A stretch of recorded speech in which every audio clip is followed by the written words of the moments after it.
Ivy Slater, and you're listening to Her Success Story Podcast, a show where gutsy businesswomen share their success journey.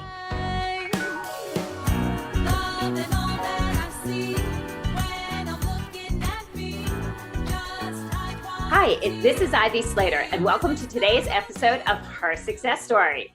For those of you who are just joining us, we are in the midst of a fabulous series about women leaders in cybersecurity. For those who have been listening to this series, welcome back, and you're going to love today's conversation. Today, I'm talking to Jordan Fischer. She focuses her research, and Jordan is a woman leader who impresses the crap out of me. I'm just going to tell you this, okay? So Jordan focuses her research on data privacy and cybersecurity, bringing an interdisciplinary approach to her pedagogy. Professor Fischer explores the convergence of the law and technology, researching the practical implications of regional data protection regulations within the backdrop of the global economy. Jordan is an amazing woman who balances being a director of a division of Drexel Law School that she's going to share with us, as well as having her own practice. So Jordan, thank you for being here and taking some time out of a really busy schedule. Thanks, Ivy. I'm really excited to be here today. So, I have to ask, how did you get started? You're a young woman. How did you get started in all of this? Where did this career, how did this come up for you? So I'll have to say, I think I've always been someone who really enjoys challenges. And I think I've known from the beginning that I wanted to chart my own path, even from a very early age. But I was really fortunate, had exposure to international, lived abroad throughout my education. And I always knew I wanted to have an international career, something that really was driven by what was going on in Europe, in Asia, and the United States, and really engaging with a lot of different individuals that have different cultures, et cetera. And so after law school, I had an incredible opportunity to clerk on the Court of Justice of the European Union, which for those of you that aren't aware is the highest court in the EU legal system. And while I was there, this concept of privacy was really something that was being discussed. This was in 2013, so it was prior to a lot of the regulations that we now have in place. And it really opened up my eyes to this idea of privacy, technology, cybersecurity. And so when I came back to the United States, I really was looking for opportunities to create that international career. And in 2017, launched my own law firm focused exclusively on data security, privacy, and technology law. And that really was sort of having that EU exposure, sort of being aware of the evolution of technology and the increasing importance of the law in that role. It just sort of merged all together in my head, and it really created this unique opportunity. I have to say that's pretty gutsy in 5 years in to go out and open your own firm. Any background from your heritage or anything that you had any experience in running a business? I mean, a law firm is a business, because it's impressive. It's funny you say that, because I think so many people need to be reminded that law firm is a service business that is not actually that unique. I always say that business background. So I'm really fortunate. I come from a family of entrepreneurs. My father has owned his own law firm for over 40 years. My grandfather owned his own manufacturing company. My other grandfather had his own insurance, company. So the idea of owning a business and, being an entrepreneur was not something that felt very foreign. There certainly was risk involved. I won't say that I wasn't anxious leading up to that launch. But the best thing that ever happened was my father knew I wanted to go to law school, very early in life. And he said, "You're going to get a business undergrad degree." And that was so valuable, because it really gave me a foundation in practicing law and a recognition of how to approach business. And so that really helped to provide a lot of the tools that I could then leverage in being my own entrepreneur. That's impactful, and that's important, because I know in my own vision in my 20s, I was determined to become a business owner, and I didn't know what business I was going to eventually own. But I had that, that generational, my grandfather owned, several businesses. My father owned a business. My mom started a company when I was young. And I was determined to be, I kind of the leader of my own destiny, that I was going to lead it. So cyber, okay, because it's fascinating and it's interesting, and it's not something that we knew all that. It's not that it hasn't been around a long time, cybersecurity and the whole concept of it, but we, the layman, the average Joe, didn't know that much about this. So, no, it's really interesting you say that. I'm sorry to cut you off, but when I opened my firm in 2017, people were like, a data privacy and security law firm? That's not even a practice area. And now sitting here today, it has just, the value of it, the recognition of data security, the recognition of data privacy, I feel like it's becoming a day-to-day recognition. You see it in the news, people are using their technology and things like that. So it's so funny because I agree with you. This concept has just evolved rapidly in the last 5 years. It truly has. Because I have to tell you, when I started this podcast several years ago, Her Success Story, I couldn't in my wildest imagination say, in our long range 5-year plan, we're going to do a series on cybersecurity, because it wasn't in the forefront of our minds. And now, you go to networking groups. I'm very engrossed with a lot of different law firms and a variety of things. It is a strong practice. It really is. And I think we can attribute that to a couple of things. The first is the evolution of technology to become a tablet in our pocket. And the fact that so much of what we do in both our personal and our business lives is stood up on technology. I can't think of a single business function or a business unit that isn't leveraging technology at some level. You're driving a car, you're using your phone, you're using a laptop, you're using a computer. And so it's so impactful in every aspect of your business, because you have cyber risks in all of your businesses at varying degrees. Not everything's at the same risk level to the business. And then we had this little thing come along about 1.5 years ago called the pandemic, which forced us all home and 100% reliant on technology. So now when we could have processes that might have still had a non-technical component to it, we had to very quickly stand up basically pure technology solutions to continue the business, to continue the operations of that business. And so I think it's sort of merged to where we are today, this recognition that technology is incredibly valuable, but it has corresponding vulnerabilities and threats. And I think while the focus in the last decade or last couple of decades has been on innovation and improvements, we're now seeing this shift to, we need to innovate with security and privacy in mind. And so it's an interesting dynamic and an interesting cultural change around how businesses are using technology and thinking about the risks associated with technology. Absolutely. Because, I have to tell you, a few years ago, usual conversation, all business owners, you should be speaking to certain people annually. You should be speaking to your accountant. You should be speaking to your attorney. You should be speaking to your business insurance person. And I had this conversation a few years ago. She goes, well, let's talk about cybersecurity. I'm like, I'm not that big of a firm. I can't afford this. And she goes, oh, this is a non-negotiable at this point.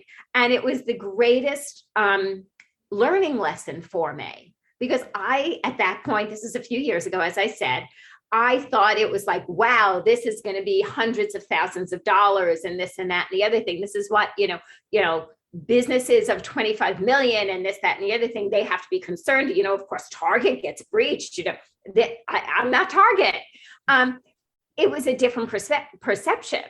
And in the education, and I thought one thing you said that is so true and so beautifully to be reminded about, is when this pandemic came on, we all of a sudden, technology skyrocketed, and the amount we're doing on every form of technology, it's not just our banking, but simple things with our clients that have to be protected.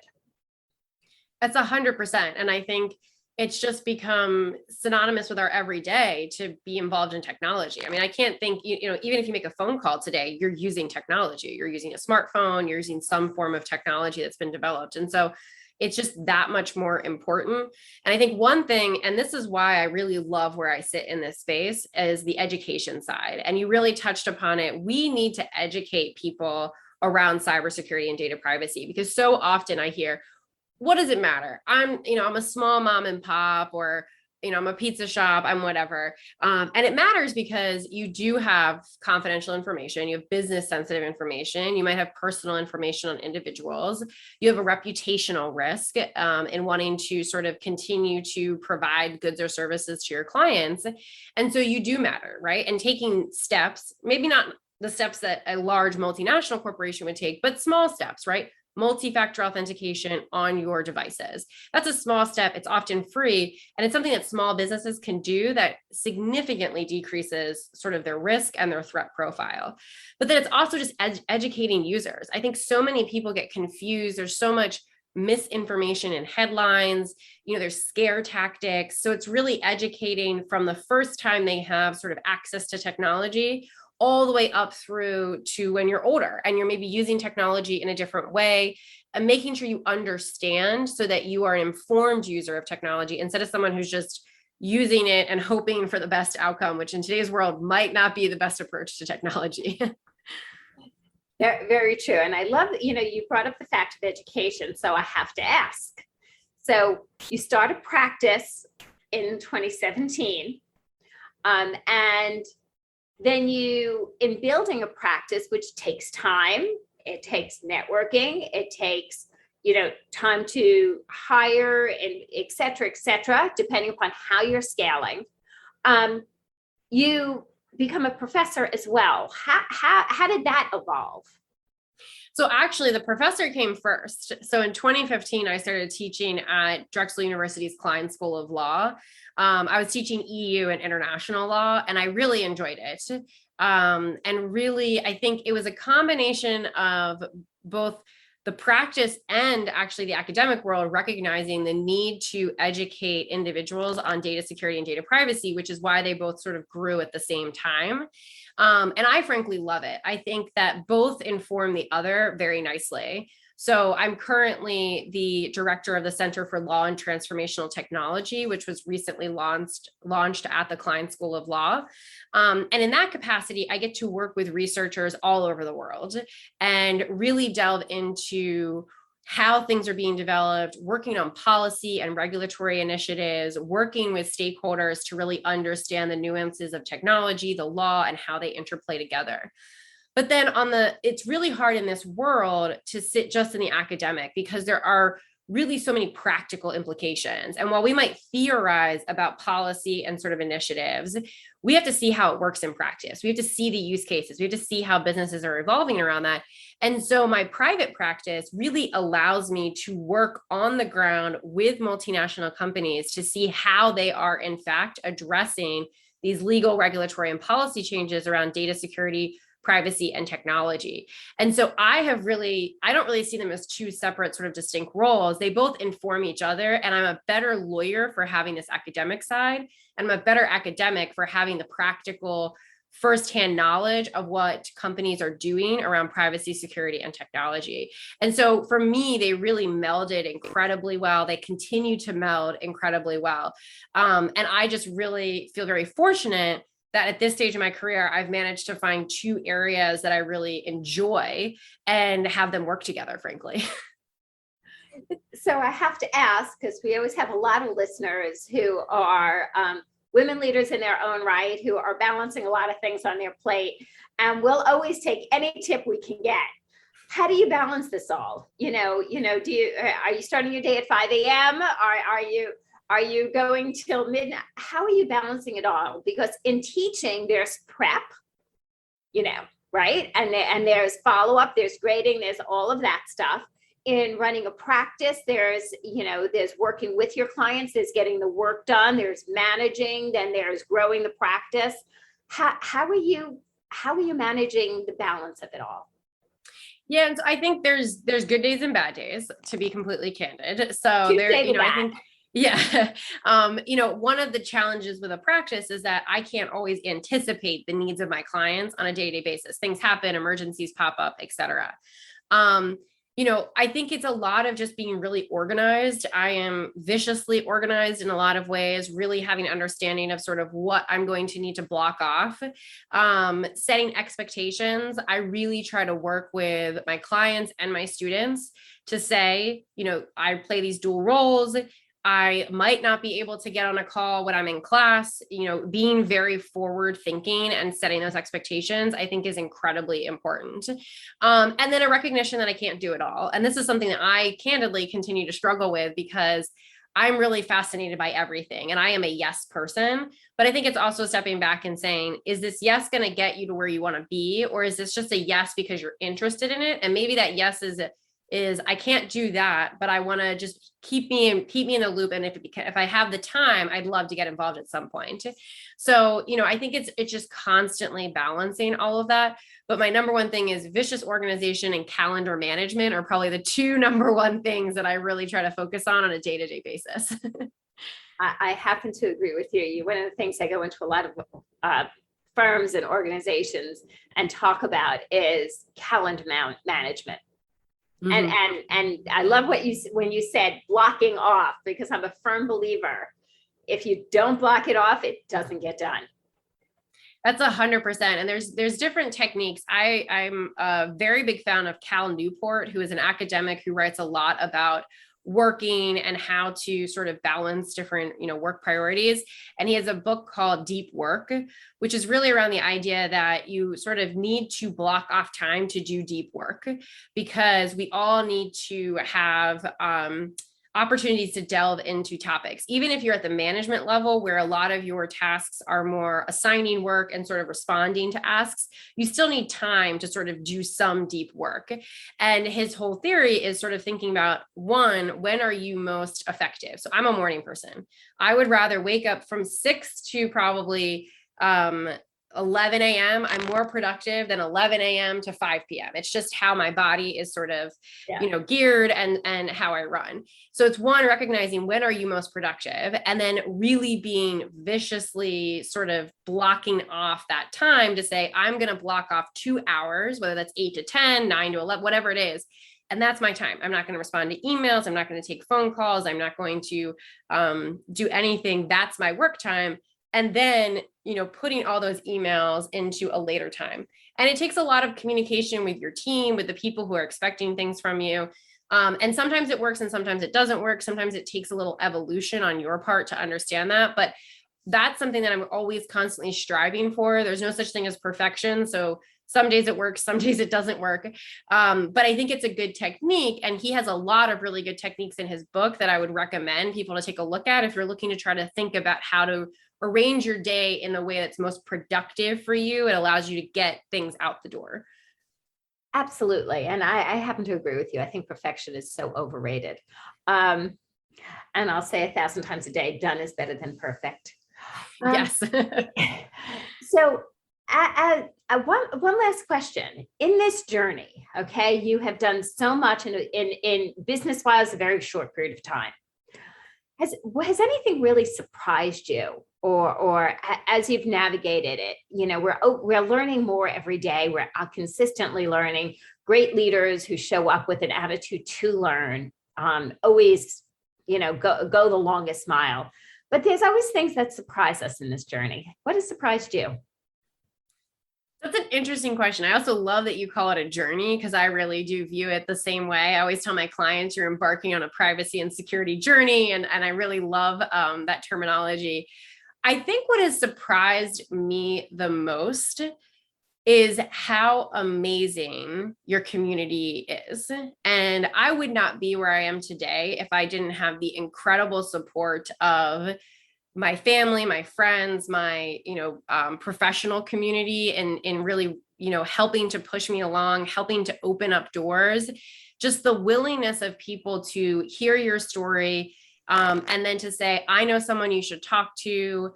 I know someone who could have an opportunity for you. That has really just been so incredible to experience. And it's something that I always try to keep in mind. And I tell my students, reach out to people, because most people want to help. Most people are very open to being a resource to you, because it's really hard to pay it back.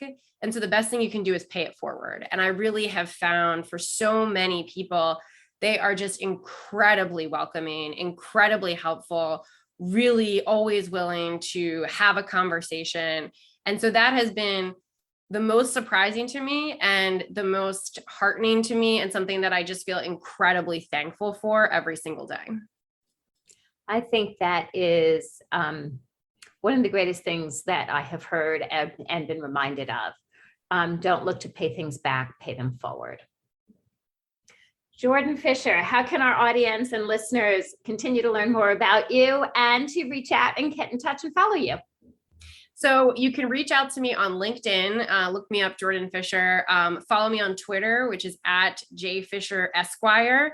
And you can also check out my website, jordanfischer.me. Jordan, thank you so much for joining me here today on Her Success Story. Thanks so much for having me.